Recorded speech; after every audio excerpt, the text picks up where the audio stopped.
निरंतर हमारा भगवत चिंतन नाम चलता रहे, इसके लिए श्री नारायण स्वामी जी, जिसे अजपा जाप कहते हैं, बड़ी महिमा है।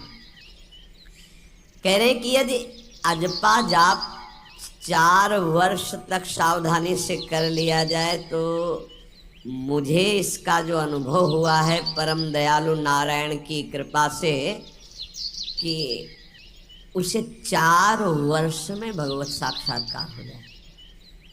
नारायण स्वामी को 4 वर्ष में, तो कह रहे नारायण भगवान की कृपा से इस दास को जो अनुभव हुआ अजपा जाप से 4 वर्ष में भगवत साक्षात्कार। पर अजपा जाप एक अलग है, जो निरंतर चलता रहता है, चलाना नहीं पड़ता है। इतनी व्याकुलता इन महापुरुष के अंदर थी और इतने असंग थे। एक रस्सी केवल कमर में और टाट की पट्टी की लंगोटी, बस। पूरा टाट ऐसे गमछे की तरह नहीं, केवल टाट की लंगोटी, एक रस्सी, बस। पूरे जीवन में गर्मी सर्दी बरसात, और व्याकुलता इतनी थी कि प्राण त्यागने के लिए तैयार थे कि मुझे कोई सद्गुरु मिले। जब देखा कि उनके अनुकूल भाव नहीं बैठ रहा है तो हिमालय में पहाड़ी पे चढ़ के गिरने ही वाले थे, अपने शरीर को नष्ट करने। कितनी बड़ी मुमुक्षुता। उसी समय पीछे से किसी ने पकड़ा और कहा, मंत्र ही तो चाहते हो ना, नारायण नारायण नारायण, यही जपो, असंग रहो, असंग रहो, नारायण नारायण जपो। वो औरों की असंगता की बात जाने दो, शरीर से भी असंग हो गए। वो कह रहे कि 4 वर्ष में अजपा जाप से मेरे स्वामी नारायण की कृपा से इस गुलाम को भगवत साक्षात्कार हुआ। पहला जो दर्शन हुआ, इससे पता चलता है फिर आगे दर्शन होते रहे। पीछे छम छम की आवाज आई। अचानक वो इतना आकर्षण था कि मैं मुड़ा, देखा वो विमान की छोटी छोटी घंटियां बज रही थी। 4 पार्षद जो भगवान नारायण के आसपास थे और बीच में भगवान नारायण विराजमान थे। विमान नीचे उतरा, जो ही हमने देखा साष्टांग दंडवत किया, निहाल हो गए। मेरे स्वामी नारायण, जो नाम जप करोगे भगवान वही रूप का अनुभव कराएंगे। उन्होंने कहा, अब तुम्हारा जीवन कर्तव्य पूर्ण हो गया, अब तुम्हारे लिए कोई कर्तव्य नहीं। बद्रिकाश्रम चले जाओ और वहां बस मेरा भजन करते रहो, तुम्हारा काम पूरा हो चुका है। इस साधन से मैं कृतकृत्य हो गया, अजपा जाप से। ये अजपा जाप सब कोई कर सकता है, पर इसमें ये नियम है, वाणी से सत्य बोलना। अजपा जाप उसी का चलेगा, सत्य बोलने वाले का। ये जब उतरे हैं भगवत मार्ग में तो झूठ काहे को बोले भाई, काहे को झूठ बोले। लेकिन झूठ का तो ऐसा राज्य हो चुका है जबान पे, मतलब समझे में नहीं आता कि हम झूठ बोल रहे हैं। और झूठ में कलयुग का वास है, असत्य, इसमें कलयुग का वास है। इसीलिए प्रायः सबकी वाणी से झूठ निकलता है। झूठे लेना, झूठे देना, झूठे भोजन, झूठ चबेना। तो कम से कम और भूले तो भूलो तुम जिन भूलो मालाधारी। अरे भगवत पार्षद, तुम क्यों भूल रहे हो कि तुम सत्य स्वरूप भगवान की आराधना करते हो। प्रेम पूर्वक जप करना, समदर्शित्व भाव लाना। अजपा जाप 24 घंटे होता है श्वास के साथ। पहले 4 वर्ष के साधन से विमान में आए हुए भगवान नारायण का दर्शन। भाई जी महाराज का तो ऐसे दर्शन, निज पार्षद जन निज जन थे, उनके बीच में भाई जी से पूछते जा रहे हैं, पूज्य श्री जयदयाल गोयनका जी, भगवान के चरण कितनी दूर हैं? बस बोले पास हैं, स्पर्श कर रहा हो। कैसे लोगों को विश्वास होगा? कैसे? जैसे वो एक विज्ञान से पढ़े लिखे डॉक्टर, तो उनको लग रहा था कि संत ऐसा कैसे कर सकते हैं कि किसी का कैंसर नष्ट कर दे। जैसे उनको लग, पूज्य राधा बाबा के प्रारब्ध को भाई जी ने अपने शरीर पर लिया। देखो, नाटक करना अलग बात है, सिद्ध संत जन करुणामय होते हैं। कल फिर बताया था, उन्होंने अपने प्रारब्ध जो भजन साधन से एकत्रित किया हुआ उनको दिया, प्रारब्ध अपने ऊपर ले लिया, अपनी टांग कटा ली उनका कैंसर।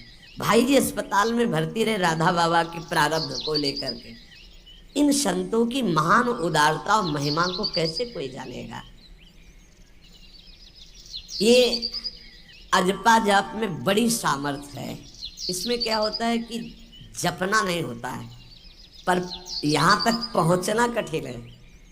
पीछे बताया गया था कि इतने समय तक अगर आप वैखरी से भजन करें, परसों ही शायद चर्चा हुई थी, फिर आपके कंठ से चलने लगेगा, फिर आपके हृदय से चलने लगेगा, फिर नाभि से चलने लगेगा। ये श्वास पर अभ्यास किया जाता है।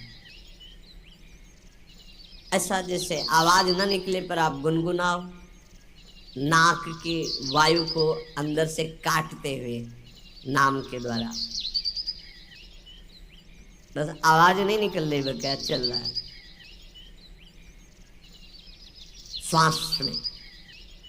हमने नारायण शब्द का अभ्यास किया। नारायण स्वामी जी कह रहे, जो हमें गुरुजी ने दिया नारायण नारायण, 24 घंटे इसका अभ्यास करते करते रोम रोम आनंद से भर गया और नारायण शब्द स्वाभाविक चलने लगा। अजपा जाप बहुत जल्दी भगवत साक्षात्कार कराता है। करता नहीं रहता जाप का, और जाप होता है। भोरी सखी जी ने भी कहा, नाम श्वास दो बिलक चलत है, इनको भेद नमो को भावे, श्वास ही नाम नाम ही श्वासा, नाम श्वास को भेद मिटा। बहुत जो चाहोगे प्राप्त हो जाएगा। ये रुपया पैसा संसार की भोग सामग्री, ये तो तुम्हें कोई देगा भी तो तुम्हारी इच्छा नहीं होगी, आसक्ति नहीं होगी इनकी तरफ। ब्रह्मादि के भोग सब विषम लागत ताई, नारायण ब्रज चंद की लगन लगी है जाई। अजपा जाप को निरंतर चलाने के लिए एकांत में भगवान की कुछ स्तोत्र और प्रार्थना है, उनको गाइए और रोइए, प्रभु से प्रार्थना कीजिए। क्या मुझे अजपा जाप दे दीजिए, निरंतर भजन दे दीजिए, वो दे देंगे। हमने संतों से सुना है कि भगवान भजन मांगने की बात को बड़ी जल्दी पूरी करते हैं, कि मुझे अखंड भजन दे दीजिए, हृदय से जब चाहोगे तब। वो अंतर्यामी है, वो आपके अंदर बैठे देख रहे हैं। भगवान मुझे भजन दे दिए, आपके चल रहा विविध भोगों की, तो पहले उन भोगों को नष्ट करेंगे या पूर्ण कराएंगे, तब आखिरी बातें आएगी। जब विभीषण जी श्री भगवान के सन्मुख गए, तो भगवान ने सबसे पहली बात पूर्ण की, जो लंका में चलते समय भाव आया था, कि भगवान के चरणों का आश्रय लेकर उनके बाहुबल से इस रावण का विनाश करके जिस सिंहासन पर बैठकर इसने लात मारी, यहीं बैठूंगा आके। पहला काम किया, समुद्र का जल मंगाकर लंकाधिपति पद पर अभिषिक्त कर दिया। लंकेश कह के उन्होंने कहा कि प्रभु उर्कछु प्रथम वासना रही, प्रभु पद प्रीति सरित सो बही। प्रभु आपके चरणों के दर्शन से कोई कामना नहीं। तो भगवान कहते नहीं, पहले कामना की थी उसकी पूर्ति ले। हम भगवान से भजन मांगेंगे, साथ में नाना प्रकार की वासनाएं हैं, तो इसीलिए जब बहुकाल करी सत्संगा, सत्संग सुनते सुनते ये दिमाग में बैठ जाता है कि भोग वासनाएं कामनाएं ये हमें फंसाने वाली हैं, हमें नहीं चाहिए। जब आपके अंदर से उदासीनता आएगी, तब भजन की मांग पूरी हो जाएगी। कभी कभी भगवान का गुणानुवाद करके एकांत में रोया करे साधक। कभी रोना आता है अपने इंद्रिय और मन के विलास की पूर्ति ना होने पर। इतने मोटे मोटे आंसू गिरते, तब लगता है कितने कीमती आंसू कितने घटिया जगह में गिरा रहे हो। अरे इन्हीं से प्रभु को खरीद लेते हैं। अगर उनके लिए रो देते तो इतने करुणामय है वो कि आपको आभास होने लगता।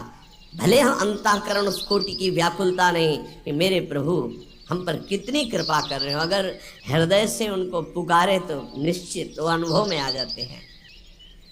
छोटी छोटी बातों में लोग रो देते हैं, ऐसे रो देते हैं, मोटे मोटे आंसू चल रहे बात में ऐसे। और प्रभु की चर्चा हो जाए घंटों, कोई फर्क नहीं पड़ेगा। ये तो आश्चर्य लगता है। और भक्तों को चाहे जितना भीषण कष्ट हो, कभी आंसू नहीं निकल सकते। जब आंसू निकलेंगे तो भगवत भाव में निकलेंगे। कह रहे नारायण स्वामी कि अजपा जाप के लिए भगवान से प्रार्थना करो। कभी कभी एकांत में उनके स्तोत्र हैं, गुण हैं, उनको गा गा कर रो, उनसे प्रार्थना करो, हे दीन बंधु मुझे अपना अखंड भजन दे दो। जो चाहिए सब प्राप्त हो जाएगा। भजन से क्या नहीं प्राप्त हो सकता। एकांत में बैठकर रोने ऐसे प्रतिदिन जब आप नियम बना करके प्रभु से प्रार्थना करेंगे। मीराबाई जी ऐसा ही करती थी, रात्रि में गिरधर से बात करती थी, प्रार्थना करती थी। नारायण स्वामी जी कह रहे उपासक ये बिल्कुल ध्यान रखिए, यदि नाम सिद्ध करना है तो झूठ बोलना शपथ पूर्वक त्याग दें। झूठ नहीं बोलूंगा, सत्य बोलना इस अजपा जाप के लिए निहायत जरूरी है, निहायत जरूरी है। प्रार्थना है, काहे को मलिन करे जिह्वा। जब हम भगवत मार्ग में चल रहे हैं तो ये याद भूल जाती है हमें कि हमें सत्य ही भाषण करना है, असत्य नहीं बोलना। ये हमें भूल जाते हैं। क्यों भूल जाते हैं? क्योंकि माया का ऐसा प्रभाव। अगर हम भजन के प्रेमी हैं, भजन बढ़ाना चाहते हैं, तो हम झूठ क्यों बोलें? सारे जगत में जो भी तुम्हारे सामने आवे, दृष्टि से उसको जरूर देखकर एक बार प्रणाम करो। मेरे प्रभु इस जीव जंतु के रूप में, जड़ के रूप में, चैतन्य के रूप में। इससे तुम्हारे हृदय में पवित्रता बढ़ेगी, अजपा जाप चलने में सहायक होगा।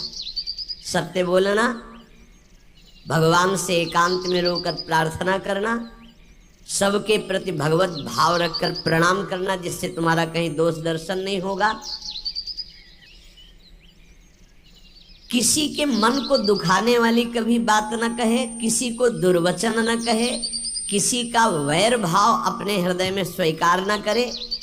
ये साधन मैंने स्वयं किया है नारायण की कृपा से। इस दास को वेदांत का भी पूरा ज्ञान है और भक्ति मार्ग का भी, दोनों का आखिरी भाव समदर्शिता है, चाहे भक्ति से चाहे ज्ञान से। सब में ब्रह्म देखना, सब में वासुदेव देखना, सब में इष्ट देखना। भक्ति विषय में भजन और ज्ञान विषय में नारायण, ये दोनों बात भक्त में होनी चाहिए।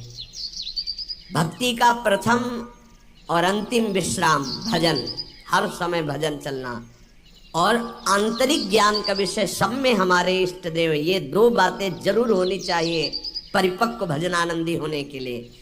अगर भगवान की प्राप्ति करनी है तो ये दो बातें बड़ी जोर की है। भजन निरंतर, और जिसके भी सानिध्य में आए उसमें भगवत भाव करना। मेरे नारायण ने मुझसे कहा, वो फरमाया कि उनके पीछे पीछे मैं चलता हूं जो मेरे ऐसे भजन करने वाले भक्त होते हैं। और श्री कृष्ण चंद्र जी ने दयालुता में भागवत में कहा, अनुब्रजा में हम नित्यम पुयत्यंगुरेण भी।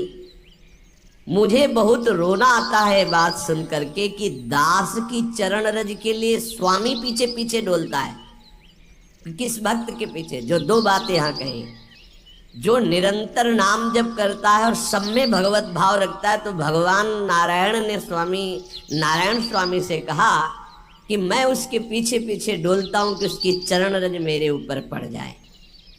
और भगवान श्री कृष्ण चंद्र जी का निरपेक्षम मुनिम शांतम निर्वैरम समदर्शनम, निरपेक्ष जो किसी की अपेक्षा नहीं रखते, किसी से कोई संबंध नहीं स्वार्थ का। मुनिम जो निरंतर मंत्र का, नाम का मनन करते रहते हैं। शांतम, हर द्वंद्व की प्रहार स्थिति में वो शांत रहते हैं, विचलित नहीं होते। निर्वैरम, कोई उनसे वैर करे तो भी वो उससे वैर नहीं करते। और समदर्शी, सब में अपने इष्ट को देखते। ऐसे संतों के पीछे में भगवान कहते उनकी चरण रज लेने के लिए हर समय पीछे पीछे रहता हूं।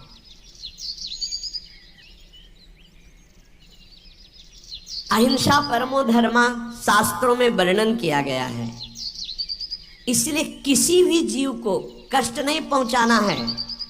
गर्दन झुका करके रास्ते में चलना सीखो कि नीचे कोई जीव तो नहीं दब रहा हमारे पैर से। शरीर को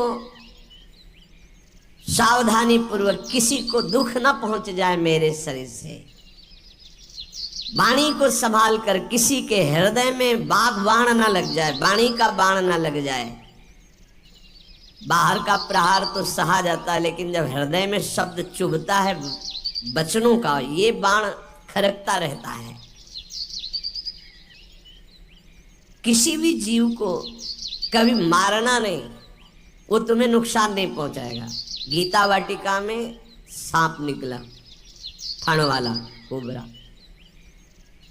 राधा बाबा ने कहा देखो अभी केवल हमने देखा है, अगर और लोग देखेंगे तो आपको पीड़ा पहुंचा सकते हैं, इसलिए एक लकड़ी उठाई और कहा मैं रास्ता बना रहा हूं, आप इधर से चले जाओ। ऐसे किया सांप ने। सब में भगवान है। अगर हम भगवत भाव करते हैं तो निश्चित वहां से कोई विरोध नहीं होगा। जब हम भगवत भाव करते तो सर्वात्मा भगवान वहां विराजमान, कैसे आक्रमण करेंगे। जैसे रत्नावती जी के लिए माधव सिंह ने जंगली शेर पिंजड़े में बंधवा कर वहां लाए, और ऊपर से बालकनी से पिंजड़े का ऐसे खींच दिया गया, शेर बाहर निकला दहाड़ता हुआ। और वो पूजा में थी ठाकुर जी के संतशाला में, बहुत से संत विराजमान थे। दासी ने कहा महारानी सावधान, सिंह। आरती करने जा रही थी मुड़ी और कहा नहीं सिंह नहीं, नरसिंह, हमारे भगवान नरसिंह देव पधारे। और थाल लेकर मुड़ी तो जैसे सीधी गाय ऐसे खड़े हो गए, तिलक लगाया, आरती की, प्रणाम किया। सिंह घूमा और छलांग मारी ऊपर, जो बालकनी में राजा के पार्षद उसको बंदी बना करके लाए, सांप को फाड़ और जंगल में। किसी संत को, रत्नावती जी को या किसी को वहां कोई क्षति नहीं, लेकिन जो उनकी क्षति के लिए लाए थे उनके लिए वो सिंह, इनके लिए वो भगवान नरसिंह।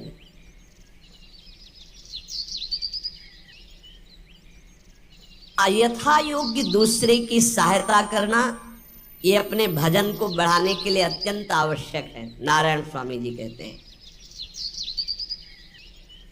साधु क्या सहायता करेगा, मान लो जो अकिंचन है वो क्या सहायता करेगा। तो विद्या दान सबसे बड़ा दान है। तुमने जो शास्त्रों में स्वाध्याय किया है, जो अनुभव किया है, वो दूसरों को दो। जो अधिकारी है, जो दैन्य है, जो सुनना चाहता है, उसे जरूर सुनाना चाहिए। जो विद्या का दान करता है, भगवान का भजन बहुत सहजता से होने लगता है दूसरे को भजन में लगाने की बात। इसीलिए जैसे आप गृहस्थ में हैं तो आप अपने परिवार के छोटे बच्चे बड़े सब 5 मिनट आप राधा राधा कहिए, आप 10 मिनट भजन कीजिए, आप स्वयं कीर्तन कीजिए, पूरे परिवार को सुनने को मिले, बहुत लाभ मिलता है। सब अगर नगर कीर्तन करें तो लाखों लोगों के पाप नष्ट हो जाए, आपको बहुत जल्दी भगवत प्राप्ति हो जाए। ये साधन होते थे। अब क्या हो गया कि इतनी भजन के प्रति लघु बुद्धि हो गई कि शर्म लगेगी कि हम पूरे गांव में कैसे कीर्तन करें। जो शर्म लगने वाली बातें उनमें शर्म नहीं, नाम जप में शर्म लगेगी कि हम 10 लोग मिलकर नगर कीर्तन करें। पहले ऐसा था, प्रातः 4 बजे गांव के 10-20 लोग बड़े बूढ़े मंजीरा लेकर, ढोलक लेकर के आसपास गांव में फेरी देते थे, जिसे प्रभात फेरी कहते थे, और वो नाम कीर्तन करते हुए कितनी सुंदर प्रथाएं थी। शाम के समय रामायण या भागवत की कथाएं, कोई जो पढ़ा लिखा है वो सुना रहा है, 10, 20, 50 ऐसे आसपास के घरों के लोग बैठकर भगवान की चर्चा सुन रहे हैं। ये जरूर करना चाहिए, जो भजन के लिए बहुत उत्साह बढ़ता है। ध्यान करते समय, भजन करते समय मन तुम्हें घुमा घुमा कर माया में फंसाएगा। नारायण स्वामी का अनुभव। तुम्हें उसको घुमा घुमा के भजन में लाना है, ये युद्ध करना है। मन ने जो मांगा वही हम देने के लिए तैयार हो जाते हैं। ध्रुवदास जी कहते हैं, मन अब तक तूने जो काम मैंने किया, मैं जो कहता हूं तुम्हें करना पड़ेगा। थोड़ा तो हिम्मत लाओ मन से लड़ने के लिए, और किसी से लड़ने की जरूरत नहीं। मन को जीत गए तो सच्चे गुरु बन जाओगे। मन को जिसने चेला बना लिया वही सच्चा गुरु नहीं। मन के सब चेला है, कोई बिरला ऐसा है जो मन को अपने शिष्य बना ले। बहुत ध्यान दीजिए, लाखों बार प्रश्न आते हैं ये। मन जब तुम भजन में बैठोगे तो घुमा घुमा कर माया में मारेगा, आपको वहीं गिराएगा। तुमको ये करना है कि उसे घुमा घुमा कर नाम में लाना है। चल राधा राधा राधा, तेरी एक बात नहीं सुनेंगे। इस साधन के करने से मन की शक्ति जो विषय भोगों में फंसाने वाली है वो कम हो जाती है। ध्यान दीजिए, बड़े अनुभवी महात्मा है नारायण स्वामी। बार बार जब आप अपने मन को संसार की तरफ जाते हुए से घसीट कर नाम में लाएंगे तो कमजोर पड़ जाएगा और वो तुम्हारे अधीन होने लगेगा। मन जिसने अधीन कर लिया वो साक्षात भगवत स्वरूप हो जाता है। मन मारिया तन बस में की ना, हुआ भरम सब दूर। बाहर से कुछ दिखत नाही, अंदर चमके नूर। आपो त्याग जगत में बैठे नहीं किसी से काम, उनमें तो कछु अंतर नाही, संत कहो चाहे राम। वो भगवान का स्वरूप हो जाते हैं। मन की प्रत्येक स्फुरणा पर ध्यान रहे, वो तुम्हें संसार की तरफ घुमा घुमा कर मारेगा, तुम्हें घुमा के नाम में लाना है। ये साधन तुम्हें अजपा जाप में स्थित करेगा। मन रूपी दर्पण को साफ करना है। जो जो वासना आवे उस वासना को नहीं भोगना है, इससे मन रूपी दर्पण साफ हो जाएगा। जैसे जैसे तुम वासनाओं को भोगते हो वैसे वैसे मन के ऊपर परत चढ़ती चली जाती है मल की, और जैसे जैसे तुम वासनाओं को नहीं भोगते हो तो मन निर्वासनिक होता जाता है। भोगने से सुख नहीं मिलेगा, ना भोगने से सुख मिलेगा। भोगने से शांति नहीं मिलेगी, ना भोगने से शांति मिलेगी। त्यागात् शांतिरंतरम। अब बहुत बुरा बैठ गया है ये हमारे हृदय में कि हमारे मन में जो आए वो भोग मिल जाए, हम सुखी। बड़ी कृपा। बोले जब से भजन शुरू किया बड़ा चमत्कार, जो चाहते हो जाता है। दुर्भाग्य, ये कोई सौभाग्य है? जो मन चाहे वो पूर्ण हो जाए सौभाग्य नहीं है। फिर वो तुमको अधीन करके जो तुम नहीं चाहोगे वो भी करवा लेगा। सौभाग्य है कि मन जो चाहता है वो हम नहीं करते। जो शास्त्र में लिखा है गुरु आज्ञा, वही मन की बात मानते। अभ्यास करते करते वासनाएं कम होने लगती, फिर वासनाएं नष्ट हो जाती, फिर स्फुरणा ही नहीं होती, अजपा जाप प्रारंभ हो जाता है। विक्षेप यही वासनाएं पहुंचा रही भजन में। भजन से जो महासुख मिलता है तुम्हें कैसे बताऊं, नारायण स्वामी कह रहे हैं। मन को वश में करने पर जो सुख मिलता है वो ब्रह्मा को भी सुख नहीं है। अब आप सोच लीजिए, मन के अधीन होने पर दुर्गति तो सब देख रहे हैं, लेकिन मन को वश में करने पर जो सुख है वो परमेष्ठी पद ब्रह्मा में भी नहीं है। इसीलिए भक्त कहता है न पारमेष्ठ्यम न महेंद्र धिष्णम, नहीं चाहिए देवराज इंद्र का पद या ब्रह्मा का पद। ऐसा सुख स्वयं मिल गया क्योंकि मन अधीन हो गया। इसलिए इस दास ने स्वामी नारायण की कृपा से इस मन को अधीन किया। नेत्रों से जलधारा बहने लगी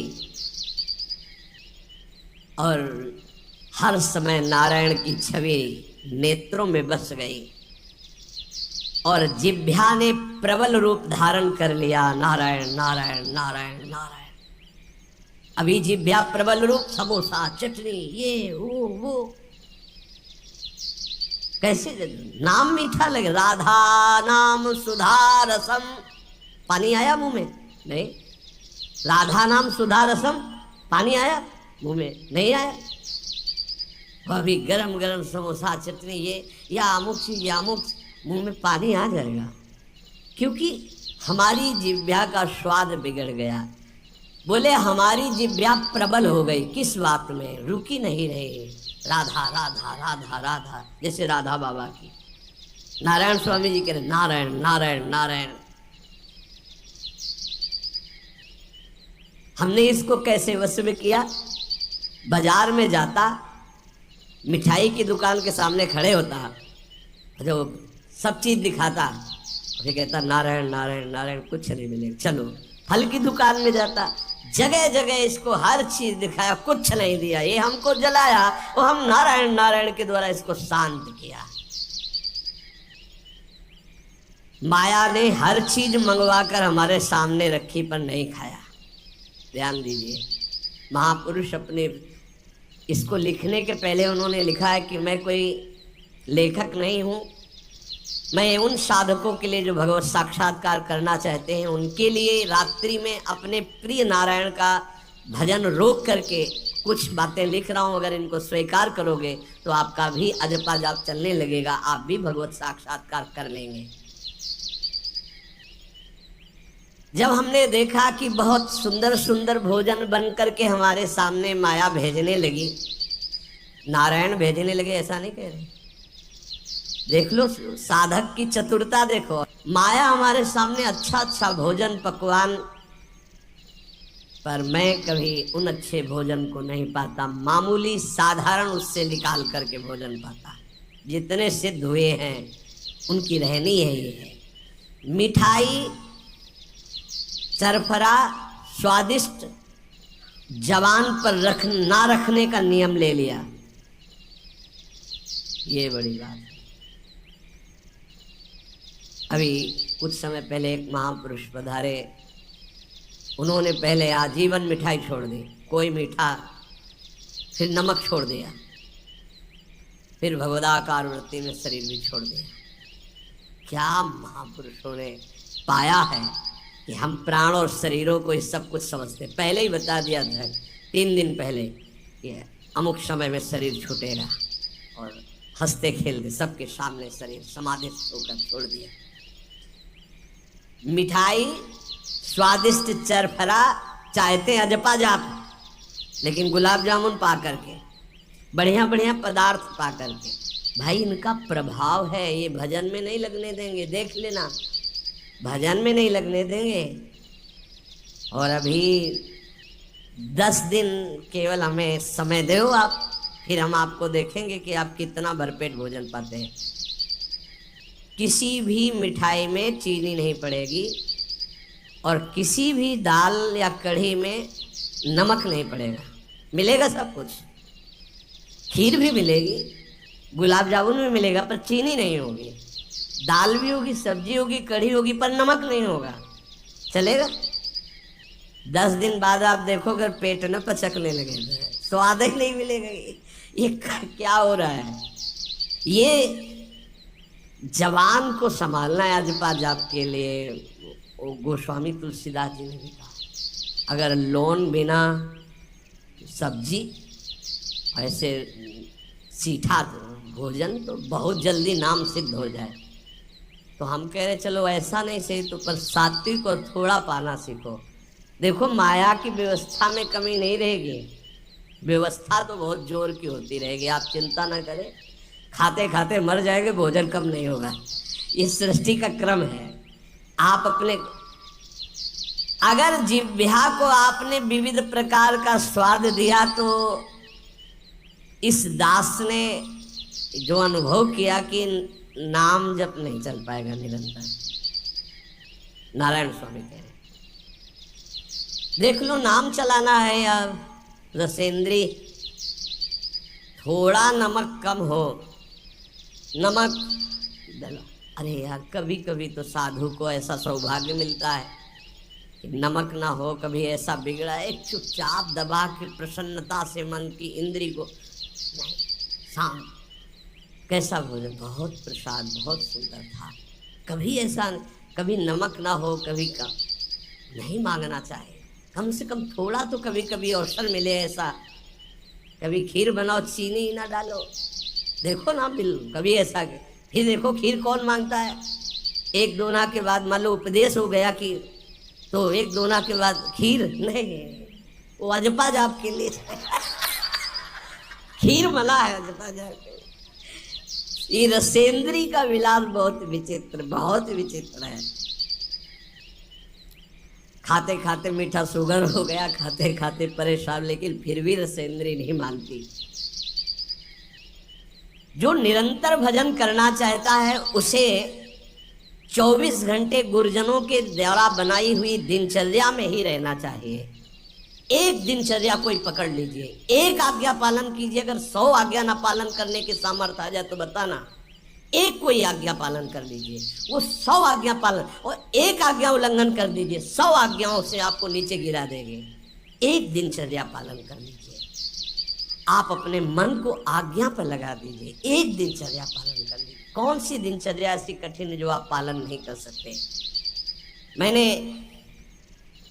एक यूरोप का आदमी था, वो बहुत अमीर था। वो मरते समय घर वालों को कहा कि मैं एक वसीयत लिखा है, वो मुझे पढ़ने को मिली उस दिन। पूज्य नारायण स्वामी जी कह रहे हैं, उसमें कोई रुपया पैसा की वसीयत नहीं थी। उसने एक बहुत मोटे अक्षरों में शब्द पूरा खाली, पूरी डायरी खाली, केवल एक शब्द, और कहा मैं ये वसीयत आप लोगों को लिखकर, time is money in the world. सही शब्द है कि गलत है? वर्ड होगा, हाँ, क्योंकि ज्यादा पढ़े लिखे। Time is money in the world. दुनिया में सबसे बड़ी संपत्ति समय है। दुनिया में सबसे बड़ी संपत्ति समय है। जब से मैंने ये पढ़ा तो इस दास ने समय की सदैव कद्र की है, हर समय को सार्थक किया है। या निरर्थक करने में समय की सार्थकता समझ रहे हैं। निरर्थक सोना, निरर्थक बातें करना, बिना भजन के जो सेकंड गया व्यर्थ गया। बहुत सुंदर बात है। जिसने समय की कीमत पहचान ली वो सबसे बड़ा संपत्तिवान। Time is money in the world. संसार में समय ही सबसे बड़ी संपत्ति है। समय की सदुपयोग वृत्ति, राधा राधा राधा राधा, इसको पाबंदी में बांधिए, तुम्हारा लोक परलोक दोनों सुधर जाएगा। समय को एक, इस समय ये, इस समय ये, इस समय ये, इस समय। परसों जब इसी का सत्संग हुआ था तो ये हुआ था कि यदि आपने किसी को 5 बजे का समय दिया तो 5 मिनट पहले पहुंच जाइए। ये साधक का लक्षण होता है। अगर 3:30 बजे से वाणी पाठ होता है तो आपको यहाँ 3 सवा 3 बजे ही उपस्थित हो जाना चाहिए। आप सर्वांतर्यामी भगवान के द्वारा दिया हुआ दिव्य मानव देह और दिव्य सत्संग और इसको दिव्य बनाने का अवसर खो मत। नहीं, ये सोने के लिए नहीं, ये व्यर्थ के लिए नहीं, ये मुंह दिखी करने के लिए नहीं है, ये अंता से पालन करने के लिए है। जब से मैंने ये शब्द पढ़ा था time is money in the world, तो अपने जीवन में कभी 1 मिनट भी व्यर्थ नहीं खोने दिया। 1 मिनट भी। देखो, यही लगन नींद पर विजय प्राप्त करवाती है। यही लगन कि मुझे समय बर्बाद नहीं करना, जितना अधिक से अधिक भजन। पता नहीं आज शाम हो कि ना हो, हम क्यों अपने इस दिव्य समय को नष्ट करें। पर लोग समय कटता नहीं है, इसलिए टेलीविजन और कई कई प्रकार की बहिर्मुख वृत्तियों को स्वीकार करते हैं कि समय काटना है। बोले समय नहीं कटता। और सही पूछो तो भगवान से मनाया जाता है कि नींद ना आवे, कभी ये रात्रि ना हो, इसके लिए कि मैं रात्रि हो गई तो 10 घंटे 8 घंटे सो रहा हूं। नहीं, रात दिन भजन जाना है यहाँ से। पता नहीं आप लोगों के दिमाग में है कि नहीं है। हर समय बात है कि जाना है। कोई भी मिनट आखिरी हो सकता है, बिल्कुल चलो, जाना है। फिर किस बात के लिए उदास हो जाना, निराश हो जाना। क्योंकि ये पक्का पता मुझे जाना है। कहाँ जाना है? लाडली जी के पास जाना है, जिनके लिए तरस रहे हैं उनके पास जाना है। तो उसमें कोई भय है क्या कि जाना? जिनके लिए हम तरस रहे, तड़प रहे, उनके पास जाना है। जहां अनंत जन्मों से बिछुड़े वहां जाना है। कोई आश्चर्य की बात है, कोई दुख की बात है, कोई घटना की बात है, और जाने का ही बुलावा है। एक माई है, भयंकर कैंसर से पीड़ित है, मुस्कुराहट के सिवा कभी हमने उसके मुख में उदासी नहीं देखी। जब प्रणाम करके बाद, बहुत कृपा है लाडली जी की, बहुत कृपा है गुरु जी की, ये जीवन है। आपके अंदर अगर थोड़ी देर सोचो कि कैंसर की रिपोर्ट आ गई, अब कैसा लगेगा? कैसा लगेगा? पर भगवान ने हमें क्या दिया है? थोड़ी देर आंख बंद करके सोचो, यदि तुम्हारी आंखें ज्योति रहित हो जाए तो कैसा लगेगा?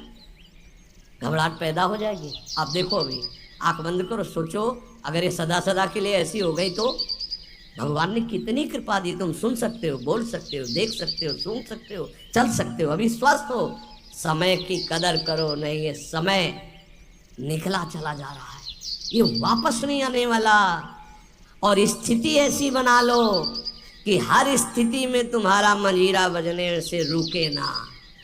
पक्का जब भीषण कष्ट की स्थिति थी तब भी कहते थे व्हील चेयर में बैठा लो, हमारा नियम है इस समय बाहर निकलकर 4 चक्कर लगाना, आप लगाओ चक्कर। नहीं ऐसे नहीं बैठा लिया, हमारा नियम, और जो नियम है उठाओ, हमको टांग के ले चलो, हमारा शरीर का संस्कार करो वैसा, चलो टाइम बाई टाइम। ये क्यों हुआ?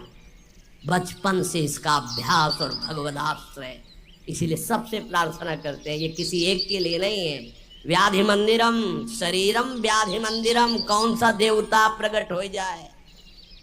किडनी फेल कर, कितने प्रकार के रोग हैं भैया, और एक बार जहां रिपोर्ट आई कैंसर, खत्म के भजन साधन सब खत्म, चेहरे का रंग बदल, दिल बोले ब्लॉक हो गए दोनों में से, अब वो परेशान है। अरे ब्लॉक नहीं, फेल हो जा, पास हो जा, इसमें क्या है? राधा राधा हर समय तैयार है। जैसे आर्मी का जवान तैयार रहता है बॉर्डर पे कि कहीं से भी गोली आ सकती है, ऐसे बिल्कुल तैयार रहो, पक्का तैयार रहो। बार बार कह रहे हैं सावधान, समय की कीमत को पहचानो, हर श्वास में राधा राधा।